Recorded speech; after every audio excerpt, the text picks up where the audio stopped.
Sounds familiar? Today's album review contains pints of Guinness, panic attacks, and a pile of multi track tape. Welcome to Murdoch's Music Minute.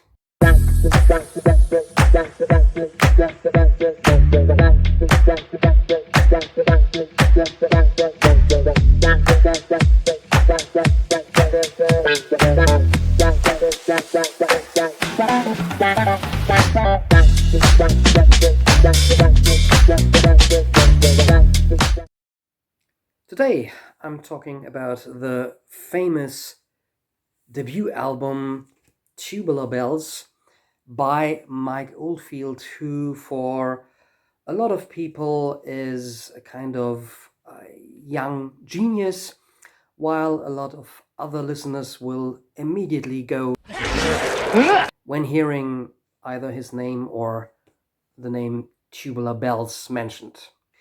Released in 1973, it was the first release on the new Virgin label.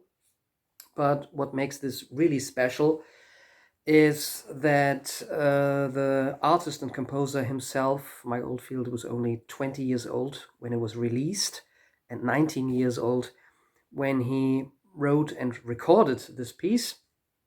And on top of that, he plays almost every instrument on this album himself, which nowadays maybe is nothing too special. With the right software or recording equipment, you can become your own progressive rock band or symphonic orchestra. But back in the day, this really meant very time-consuming and costly overdubbing orgies. So this also set new trends or pushed the envelope quite a bit in terms of recording technique. Now, you may think that with an artist who was barely 20 years old, there is not too much to say, but young Mike Oldfield already had an interesting history when this debut album came out. So here is a little bit on his biography up to 1973 in regular viewers know it, my usual slideshow. Mike Oldfield was born in 1953 and grew up with his two older siblings, Terry and Sally, near Reading, England.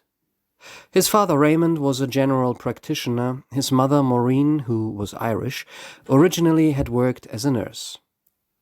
As a child, Mike was a sensitive, socially rather detached kid who also felt different from most others at school. His childhood years got overshadowed when a fourth child was born, David, who had Down syndrome. The other siblings never met him since they were told by their parents that he had died at birth. Later in life, though, they found out that David had lived in a special nursing home for about a year. Since then, Oldfield's mother developed regular cycles of depression, and family life became rather traumatizing for 8-year-old Mike. He changed schools several times and mostly didn't feel very happy in school. He discovered music via his sister Sally's rock and roll records and his father's old acoustic guitar. He took to folk guitar playing and by the age of 11 already was an obsessed self-taught student of the instrument that was becoming an escape from his family situation. By the age of 12, Oldfield already was offered a residency at Reading Folk Club. Finally, he started playing together with his sister Sally, who had begun performing music before him. At that time, one of his great idols was British folk guitarist and later co-founding member of the Pentangle, John Renbourn. A little later, Mike also began playing the electric guitar and even got his father to buy him one. Apart from rock and roll and folk, Oldfield also discovered classical music and its complex structures. While his parents were breaking apart and both suffered the burden of mental stress, Mike continued to play in various clubs, even though he was still only 13. He left school at 15 and decided to live as a musician. It was the time of the psychedelic scene in London, and Oldfield dove right into it, including the drugs. His sister Sally, who was friends with Marianne Faithfull at that time, wanted to make a record, and when auditioning for record companies, she took her brother with her. They were taken on by Transatlantic Records and recorded an album under the name The Sally Angie. Their only album, Children of the Sun, filled with whimsical, slightly psychedelic folk, was released in 1969 and featured Sally on vocals, Mike on guitar and vocals, and a few guest musicians and orchestral arrangements. The album met with limited success, and Mike felt it was more the project of his sister than an opportunity to play his own music. They ended the duo soon the same year. Oldfield moved to London, where he lived in a rather messy shared flat in Pimlico with a group of hippies. His agents from the Sally Angie days organized him an audition at EMI for former Soft Machine singer Kevin Ayers, who was forming a new group called The Whole World. Oldfield passed the audition, but was hired as a bass player instead of guitarist.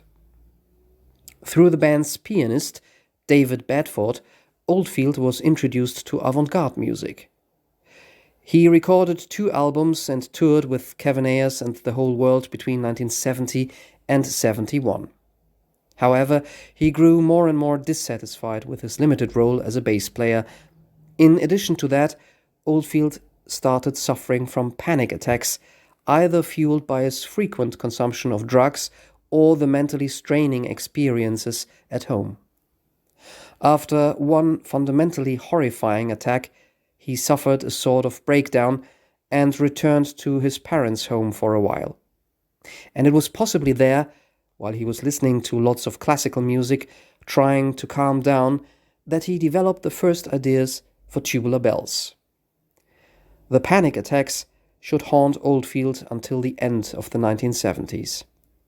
He finally decided quitting as member of a band. Instead, he wanted to create his own music.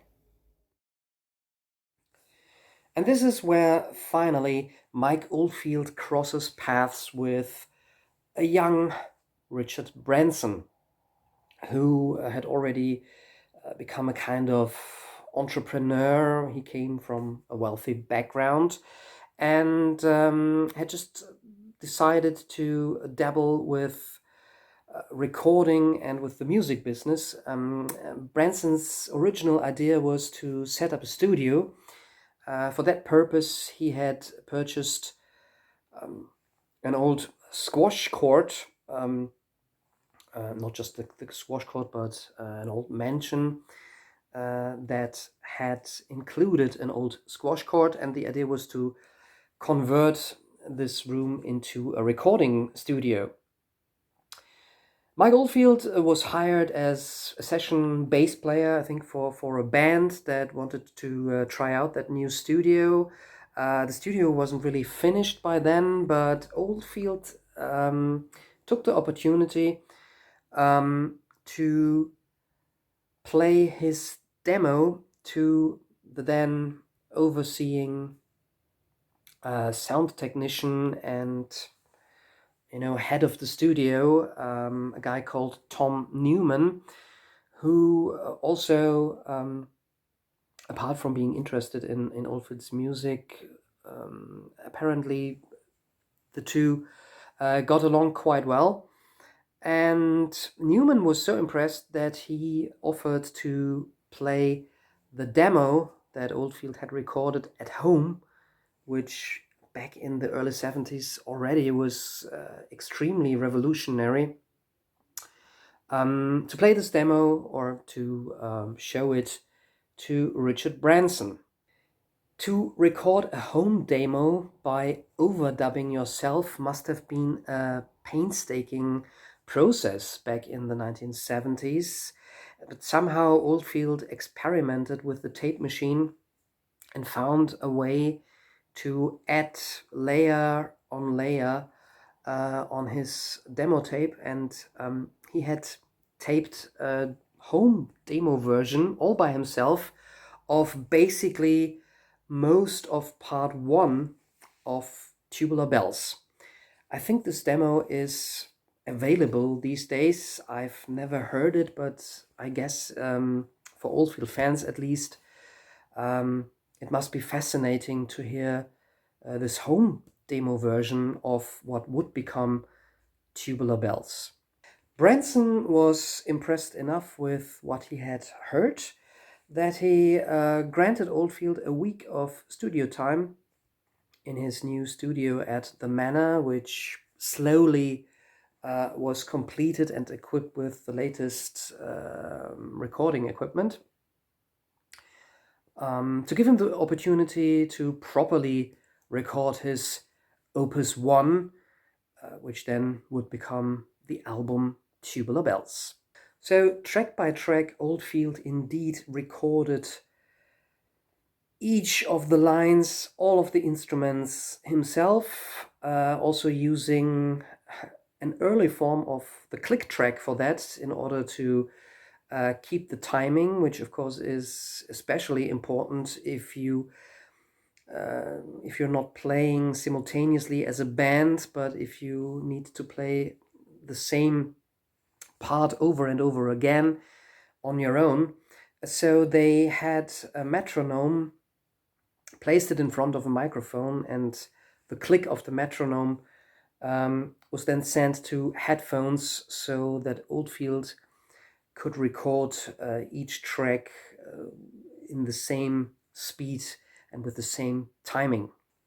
At the end of the intro theme, you hear an organ chord or a kind of keyboard chord that seems to rise, so ascend in tone.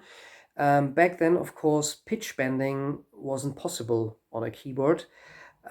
Here also the ingenuity of Oldfield and the recording engineers that he worked with kicked in.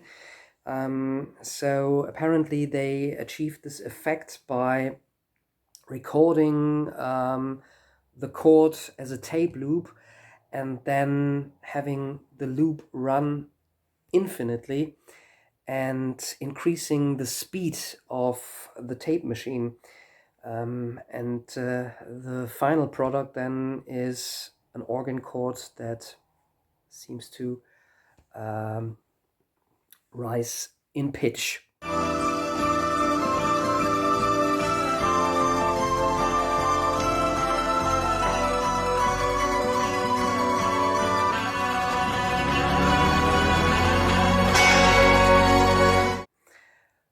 The tubular bells, which are the climactic instruments at the end of part 1, came in very late. Oldfield hadn't composed the piece with tubular bells in mind. It was simply his idea to, as the end of the piece, as far as he had written it to that point, the end of part 1, he wanted to have a climactic entrance of an instrument, and they found tubular bells that had been used by John Cale, who had also booked studio time at the Manor a couple of weeks before. Oldfield had liked the sound of those tubular bells, and so he, more or less in the last minute, came up with the idea, hey, why not add the majestic sound of tubular bells as the climax that he had been looking for. In order to really give the bells that necessary power, he actually used a hammer, almost ruining some of the bells. But first, let's go back to the very beginning of the piece. Tubular Bells is a true progressive album by nature, and it is one of those progressive albums that only features basically one song one song spanning over an entire album, split into two parts, Tubular Bells Part 1 and Tubular Bells Part 2. There are a few sections in there which have sort of nicknames, the Caveman section, for example, but overall, Tubular Bells is just one song that moves through various sections and parts or movements, and in that way, of course, mimics maybe classical music or experimental music, especially the famous introductory theme has probably also been inspired by Johann Sebastian Bach, as well as minimalist music that Oldfield had also just recently discovered. With its repetitive nature, that however is built upon, it starts with just a few instruments and more are added. Also not a straightforward 4/4 meter, and well, the sound combination of piano, glockenspiel and various organs, the famous main theme or intro theme of Tubular Bells immediately oozes or spreads a feeling of mysticism or mystery. It's all very dreamy and hypnotizing, and with its lack of a band sound or band feeling, Tubular Bells immediately also stands out from other progressive rock albums in that it owes more, as mentioned, to maybe classical forms, meditative music, and also folk music.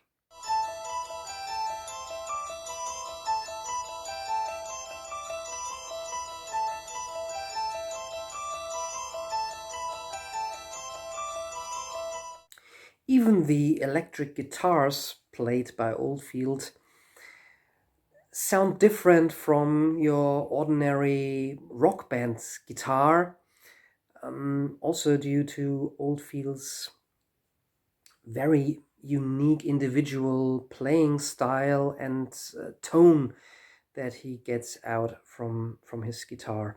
Some passages are distorted and obviously are aiming for a rock sound, but already on this album you get the trademark Mike Oldfield guitar sound, which over the years became more and more of his stereotypical sound, a guitar that sometimes almost sounds as if it tries to emulate Scottish bagpipes.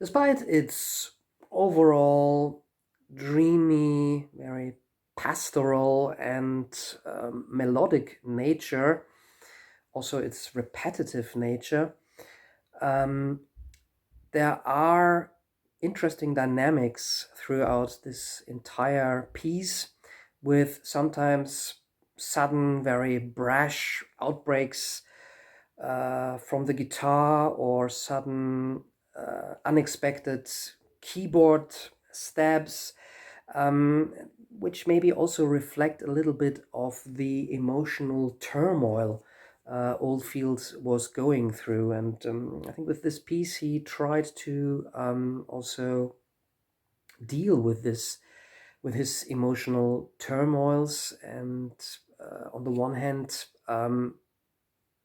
let out some of those emotions, and on the other hand provide himself with music that would soothe his soul or give him a bit of calmness.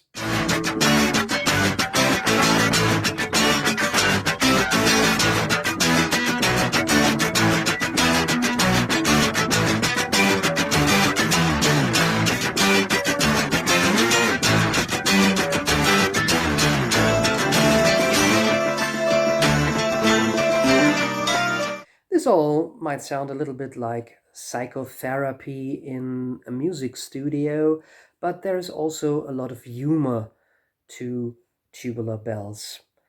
Maybe some very British and eccentric humor. While recording the first part of Tubular Bells, the Bonzo Dog Duda band also had booked studio time at the Manor, and one member of the Bonzo Dog Duda band was the very eccentric Viv Stanshall. Oldfield seemingly was a bit of a fan of the old Bonzo Dog Duda band records, and somehow he mustered up the courage or had somebody else ask Viv Stanshall if he would be willing to participate on this record, because Oldfield had developed the idea to have a kind of master of ceremonies who would introduce all the single instruments in the last section of part one, which is very repetitive, but also sort of the heart of this album, ending with the announcement. Tubular Bells.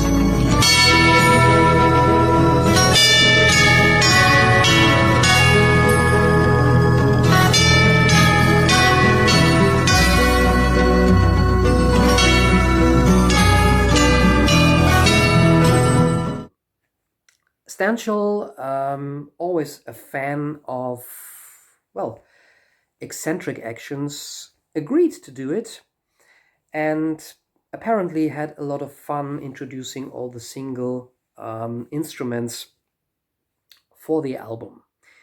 During that session, according to Oldfield, both of them consumed huge quantities of Guinness, and Oldfield himself has very fond memories of those recordings with Viv Stanshall, who, to be honest, could also be a little bit erratic and also had a bit of a trouble with alcohol consumption.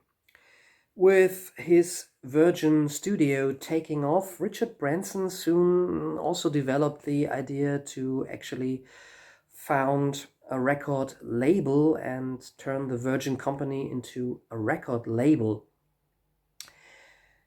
When he heard the end result of Oldfield's recording sessions, he apparently was so impressed and enthusiastic about part one, or the still untitled Opus 1, that he agreed to give Oldfield more studio time, namely in the so-called downtimes, so when nobody else would be using the studio, to actually complete a second part and thus come up with a full album, which means Oldfield recorded everything you hear on side 2 mostly at night or in the very early morning hours. Oldfield still had a few musical ideas flying about from former pieces that he had dabbled with, and also wrote a bit of new material to complete part 2. That one opens with a lush, dreamy, almost kitschy theme with female vocals sung, among others, by his sister Sally Oldfield, and most of all mandolins. I think this is a very beautiful part on the record, even though, as mentioned, maybe even a bit kitschy.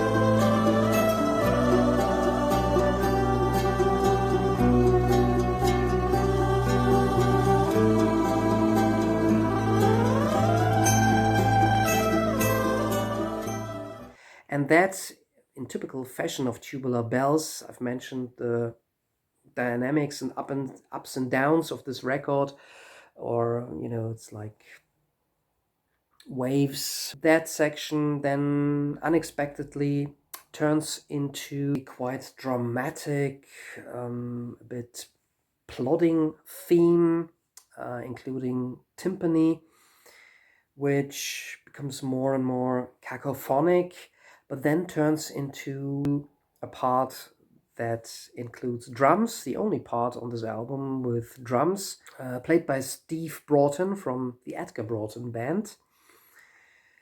This section is known as the Caveman section because it also features, I believe it's Oldfield himself, doing very, very eccentric and strange noises, grunting, gurgling, and screaming. It's almost an early humorous form of metal growling, but the music in the background isn't metal.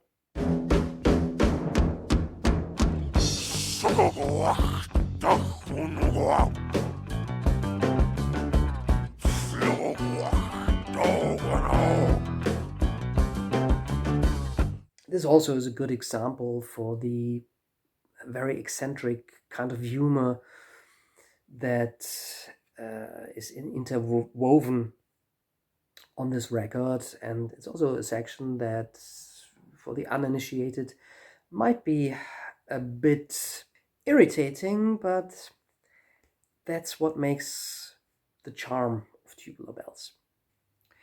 After that, the piece again transforms into a completely different mood, a very tranquil, floating part that sounds a little bit maybe like Pink Floyd, the more pastoral Pink Floyd of the early 70s. A very calm, beautiful and melodic segment in which Oldfield really shines on guitar.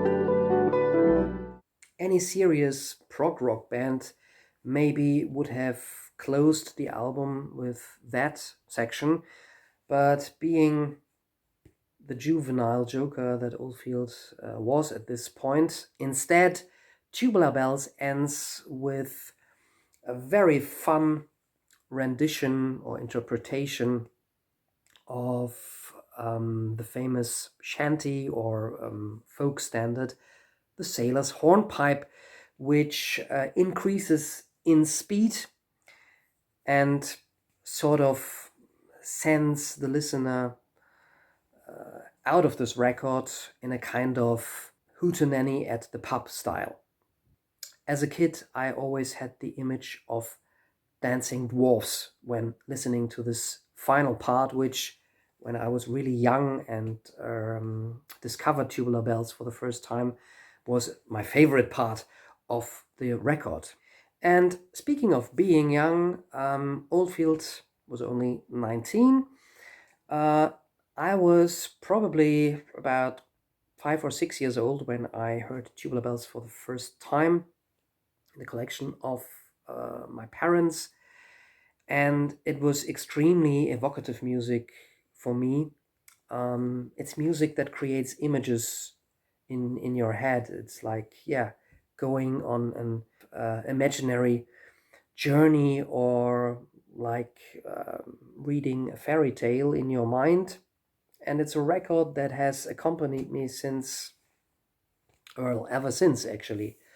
So whenever I hear Tubular Bells, it also takes me back a little bit into my own childhood.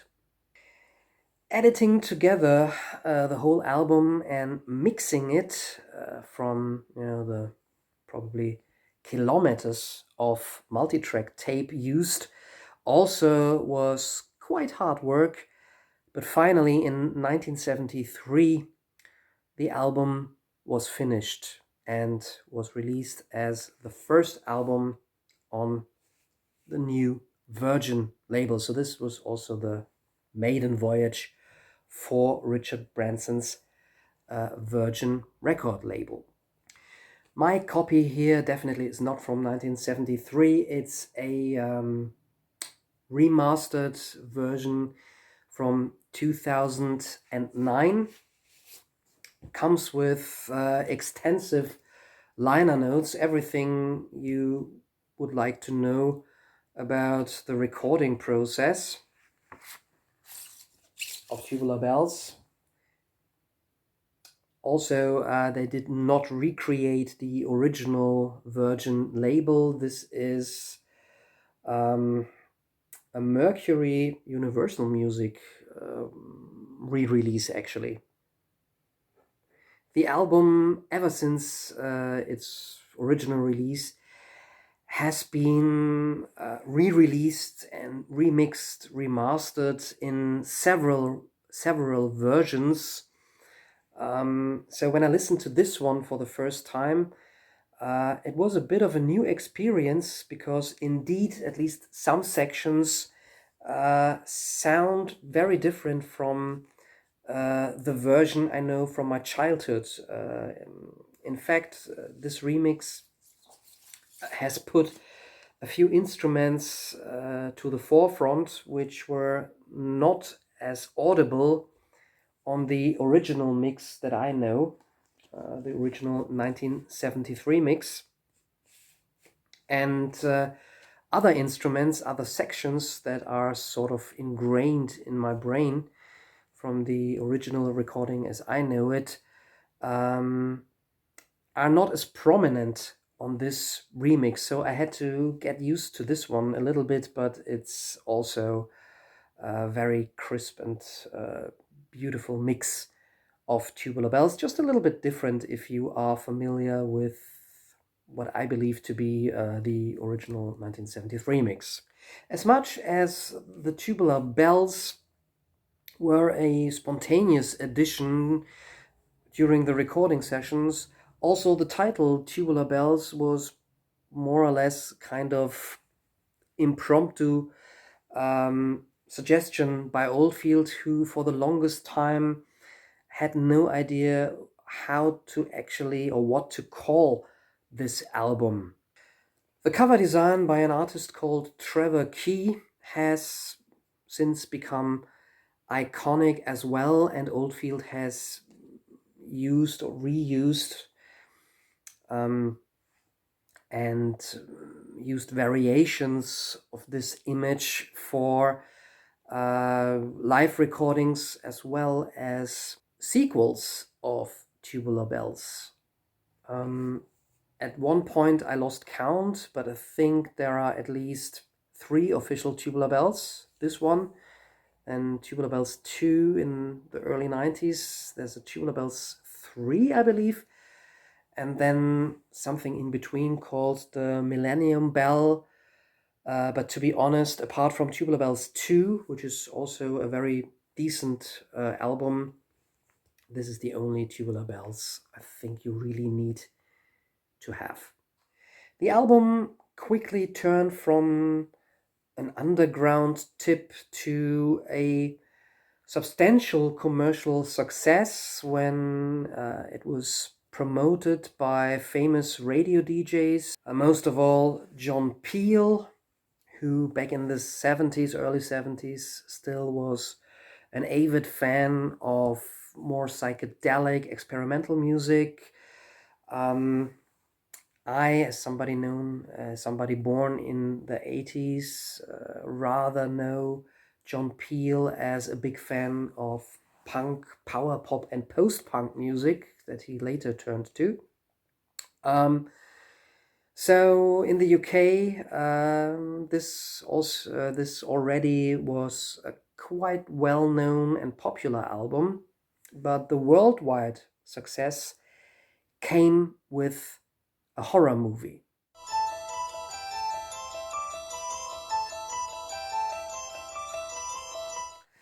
A movie that is as iconic as this album. I'm talking about The Exorcist, which I believe hit the cinemas in 1973. caused huge waves of scandal, but also of hysteria all over the world, most of all in the USA. It's probably one of the best horror movies of all time, definitely one of the best horror movies of the 1970s, even though director William Friedkin himself actually claimed that it was not his intention to do a horror movie, but rather a kind of psychological drama. But maybe this approach is the reason why this is such a good horror movie. Oldfield himself was not or never was happy with the opening theme of this album being used uh, in the movie. And that's understandable, maybe. I mean, imagine you are a young artist with sort of in an emotional crisis, suffering from panic attacks, and then your music is used for a film that aims at actually creating panic and horror. Um, on the other hand, this was the reason that suddenly everybody knew who Mike Oldfield was, and everybody wanted to have this supposedly exorcist theme on record. Still to this day, there are a lot of people who think that Oldfield had written this music specifically for the movie, or that Tubular Bells is the soundtrack written for the movie, which obviously was not the case. Whatever your opinion of the music on this album, and the opinions really range from masterpiece to pointless new age noodling. There are some critics who claim or argue that the individual sections show great compositional skill, but that the way some parts are performed, or especially the way they are put together, still is a bit amateurish, especially compared to later Oldfield albums. Personally, I don't think so. But whatever your opinion, this album revolutionized recorded music. It really introduced new standards, not only to overdubbing, but also to other studio techniques. And it also is one of a kind in the huge and very varied genre of progressive rock. I've already used the term new age. This music was not your ordinary progressive rock album. There was a, as mentioned, meditative, more pastoral element to it. Also, it relies very much on repetitive patterns that are slowly varied, or where different layers are added. And this is quite different from the bombastic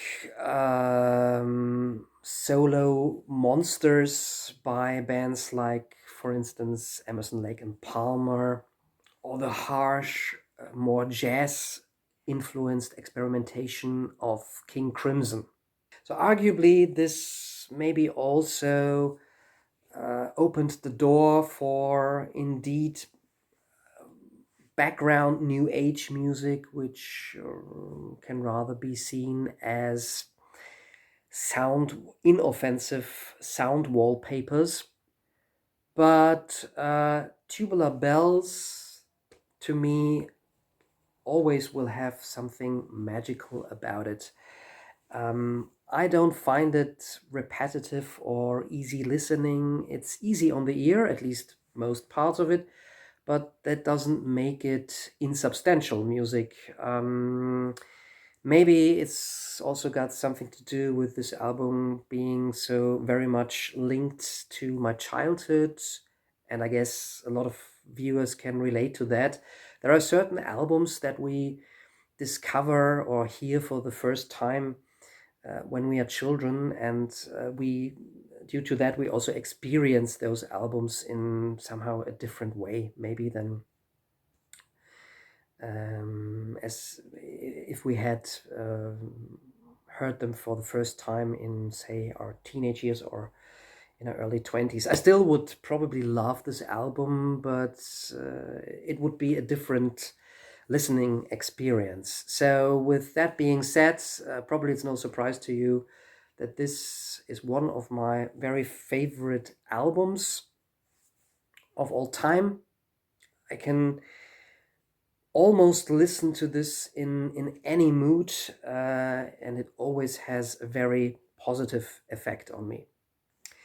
Mike Oldfield went on to release a couple more of those long epic pieces that made up an entire album. His follow-up, Hergest Ridge, is very much in the same vein as Tubular Bells, maybe a bit more homogenic, even maybe even also a bit more folk influenced and even more laid back. That one also went to #1 in the UK and was then replaced by Tubular Bells, hitting #1 once more in the UK. And with that, Oldfield was the first artist to replace himself at the #1 spot after the Beatles. But that's enough bells and caveman grunts for the time being. Tubular Bells, an iconic album, and rightfully so. Thanks for watching. Maybe not my only look at Oldfield's work here on the channel. Find out in the next Murdoch Music Minute.